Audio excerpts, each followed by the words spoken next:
want you to see is the flow. How consistent their flow is when the ball is put where the ball should be put. We practice this. Okay? Footwork, timing, their rhythm, all of it works in perfect syncage because we're putting the ball right where we want it every time. Okay? So it's a skill, again, has to be practiced. But what needs to happen is all of your guys need to know where's the optimal windows. When we're doing fungos, my guys will hear me yell out, "Hey, let's go, put it in the window." They know exactly what that means. I'm a shortstop. First baseman's deep. Our first basemen know when they're throwing to second from a deep position, they know the window is right here.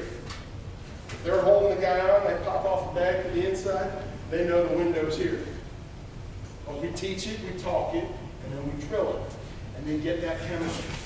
And I encourage them, hey man, he's not putting the ball where he's supposed to. You let him know. Hey, hit me out here. Get the ball out there. And if they're miss zoning, okay, I want to cross, cross, cross. That gives them at me to out here as a miss zone. And if they miss it even a little bit further, I can still go get that ball, create that distance. And now I'm turning a double play from 84 feet instead of 90 feet. Okay? The last window I will mention, because this does happen some, is that ball to the shortstop, way up the middle, is kind of almost behind the back. That's the one time our guys will say back, back, back. And that ball's back here. Because our second baseman will get them on the back side of the bag. It's usually a slower developing play. We're going to use the bag to protect us from the slider. We got to throw that one. Back, back, back. They just pop it up in the air to us. On the back side of the bag, boom, and there's my kick. Okay? Next, working your double plays. Coach with a stopwatch. As much as possible. Coach with a stopwatch. Now this is where I feel for you guys, and this is where it gets tough. Some of you guys might only have yourself and one other coach. Maybe just yourself. Some of you other guys may have yourself and 4 or 5 other guys. Okay? The more help you can get, the better. Get out that stopwatch, because all of us know what a good catcher's pop time is. We all know, hey, 2 flat or better. But what's a good pivot time? What's a good pivot time? Is the ball hitting my mitt? Is the ball hitting the first baseman's mitt? What's a good pivot time for a second baseman? What's a good pivot time for a shortstop?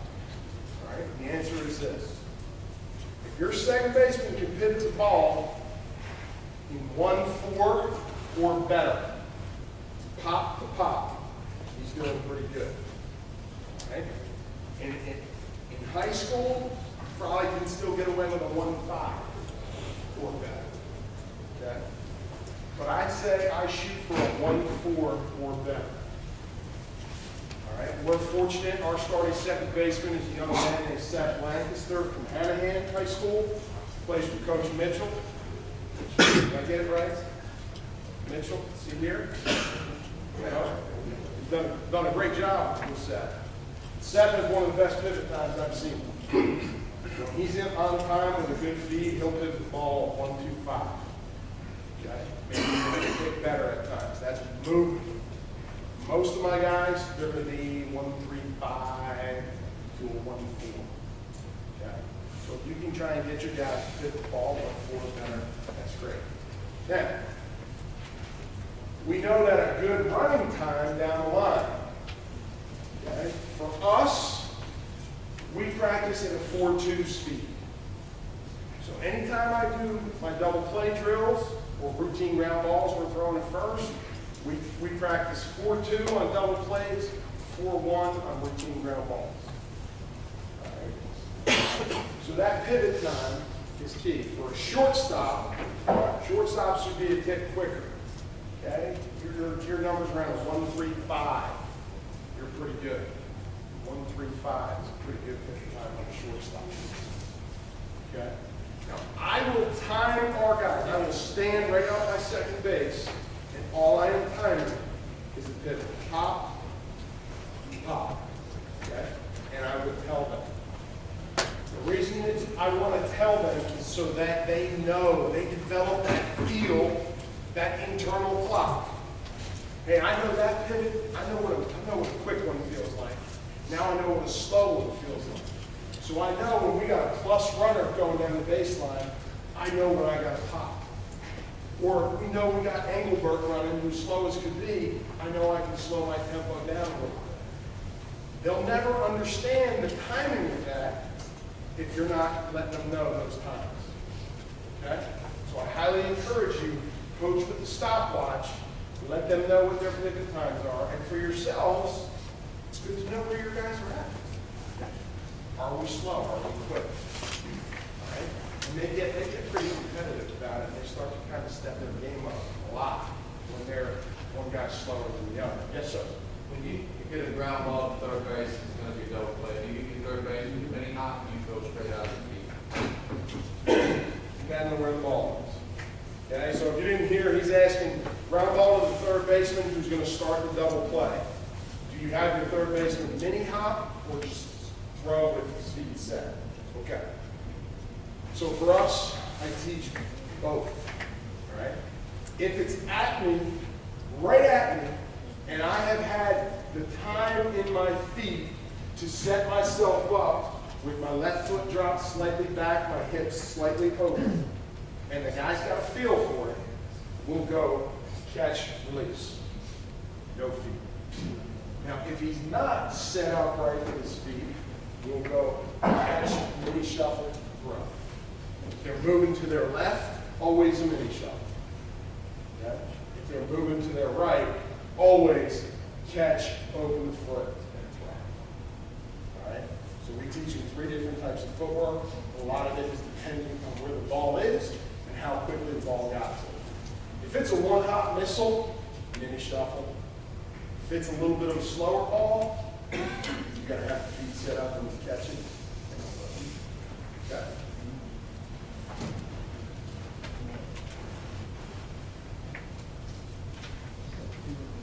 Next, second base play. Many of you probably already do this. Some of you may not.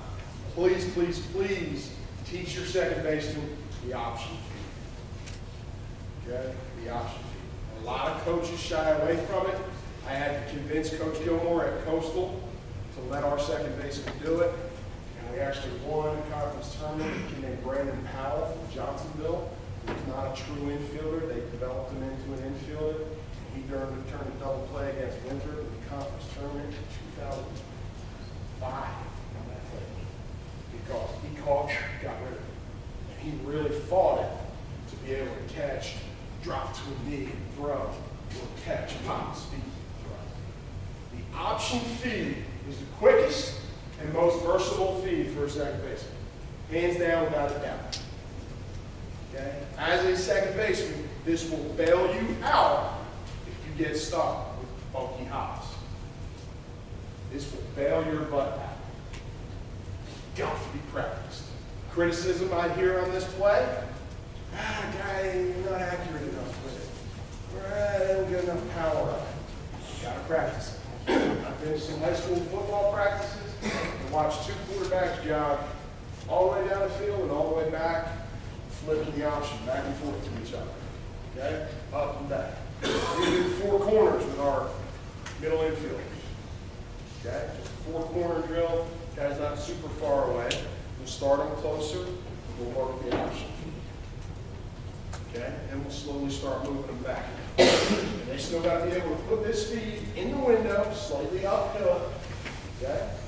There's 3 different types of footwork, and all 3 of them show up in this video. Drive your left foot through.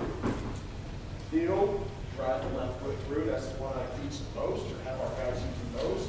There is no feet. You catch the ball flat-footed, and you just really got to unload it. That slowish ground ball that takes the second baseman towards the baseline. Okay? Get to it. Feel it. Boom. Shoot it from right there. No feet. And then the other one, may have just happened, I'm not sure, is where you lead with a jab step with your right foot first. That's the it's catch, jab, right, and throw. Personally, I hate that one, but we have a kid that plays second for us who's much better jabbing than he is driving through with his left. So I let him do it. All right? But if you teach your guys all three of those option feeds, your second baseman will unload those balls so much quicker. They'll get the ball in the air to your shortstop so much better. All right? When you do this, I usually tell my guys to make a horseshoe with their fingers. Coach Saul, if you would, stand up over here real quick. Okay? Make a horseshoe with their fingers, almost like you're teaching them to throw a circle change, almost. Okay? Don't quite close the circle. So we feel that ball, we got that horseshoe, feel and shoot right from there. If they're doing it correctly, they should get decent rotation on the ball. Okay? Now, first things you'll see from these guys is they'll hook it, throw it that way, or they'll throw it low, or they'll throw it high. Again, it just has to be practice. Has to be practice. What I found, and it's still true to this day with our guys, is going from the right side to shortstop and back. It's always a little slower than the other way. Third baseman and shortstops are always taught to throw to the left. Okay? If I feel the ground ball at third, I got to throw to first. It's to the left. Same thing for a shortstop. For a second baseman, this plays awkward because you're going to throw to the right. You very rarely ever have to do that, so it's awkward. Okay? One little side note I'll put on here. This happens a ton. When you're teaching your second baseman to start the double play, you have to reverse their route. Okay? You have to reverse their route. Routine ground ball, we're going to throw it first. We teach our guys to get to the right side of the ball, work through it because we're throwing to the left. Okay? And so when I do a lot of camps and clinics and things like that, I will see second basemen have a ground ball coming to them for a double play, and their route will go to the right and back to the left, and now we got to go back and feed this way. Okay, does that make sense? Now at second, you have to reverse your back route. You got to work to the left side of the ball, not the right side of the ball. It's a little thing that next time you see it, you go, you know, that makes sense. Okay? Next, try to create as much infield accountability with your players as possible. We stress ball security over all else. You got to be able to throw it from here to there. Coach Saul has a saying, he said it at camp a couple weeks ago at our place, and it absolutely cracked me up. It was so true. Parent asked, what are you guys looking for in players? And it's all the other coaches answered, and then he was his turn to answer, and he said, when the ball's hit to you, catch it. And when you got to throw it to somebody, it gets there after. It's just that simple. Okay? And then the camp went on, and here's kids playing catch in the outfield, missing each other, dropping throws. Forget running a 6'5", 60 and hit the ball over the fence. How about just when it's thrown to you, you catch it. When you got to throw it to somebody, you throw them the ball, they can catch. It's that simple. Okay? So we stress ball security. Baseball is one of the only sports where the defense has control of the ball. In football, if you're on offense, we lose the ball, bad things happen. Fumbles, interception, ball security, bad things happen. Same thing in baseball. The ball gets out of control, bad things happen. The pitcher is wild, we got walks, we got hit batsmen, we got 390s all around us. Okay? In the infield, we feel balls we're throwing inaccurately. We've got to throw from the catcher down to second base that's in the dirt, and we give the old Olay. Now the runner gets second and third. I can live with giving up one. Can't live with giving up two. So we stress ball security big time. We stress, miss low when you throw. The one ball we can't defend is the one too high. Can't defend it. Our starting shortstop this year, Tyler Chadwick, 5'8". I have learned miss low when you throw because our guys never overthrow him. They'll throw it in the dirt. He's real good at picking it or blocking it. Okay? Keeping it in control. Our backup first baseman is a kid named Kevin Woodall from Georgetown High School. Coach Waddle, fantastic job with him. Kevin, if anybody here knows him, he's like 6'5", 6'6". We throw the ball over Kevin's head more than we throw it over our 5'8" first baseman's head. Why? Mentally, our infielders go, oh, big guys, I don't have to focus as much. Yeah, you do. You must focus. It must be a staple every day. Miss low when you throw, because if you miss low, we can defend. If you miss high, nothing we can do with it. It's in the outfield, it's over the fence, okay? Bad things are happening. Bob, this is a big saying in the coastal dugout amongst the infielders. Bob, practice it. Bob stands for balls on balls, okay? That means when there's a wild throw and the ball is in the dirt, you better man up and be able to put your balls on the ball. Okay? And our guys get excited about it. When a bob play comes up, they get excited about it. We're doing first and third plays the other day. Throw to the catcher from the pitcher. Catcher comes up, gun into third. First and third situation. This ball gets by, we give up a run. Now the guy on first gets second, maybe third. Big throws in the dirt. Freshman infield. In the dirt, he was a missile. In the dirt, drops down, bang, hits him right in front of him. The whole infield's going, Bob, attaboy, balls on balls, right? We're protecting the ball. So what happened? We still had first and third. We still got a shot to pitch out. That's all part of stressing ball security. But we practice it. I have my infielders take your glove off and throw the ball back and forth at each other. You got to drop down to a knee, body the ball up. Okay? That's ball security. Stressing. Balls on balls. Your guys will get a kick out of the name, and they'll take pride in it. Okay? This is my saying to our guys at the beginning of every year. Baseball is a precious gem and must be protected at all costs. Even if you got to use your precious gem. Next, and this is something I think you guys can do. I think you can do it. This will increase the focus and the intensity of your practice. Keep your fielding percentage in practice. Here's the formula. Putouts plus assists divided by total chances, which is putouts, assists, and errors. This is an actual screenshot of my chart from a couple of years ago, and it's taken during batting practice. Every batting practice that fall, we kept this chart. I had a manager with a clipboard, a piece of paper with every infielder's name on it, and he would just put checks. Chance, assist. Chance, assist. Chance, assist. Whoop, error. Chance, assist, error. Okay?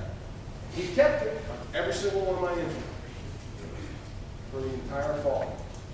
And I created an Excel spreadsheet. As Coach Snow will tell you, with my very limited computer skill, I was able to create an Excel spreadsheet that automatically figured out the formula.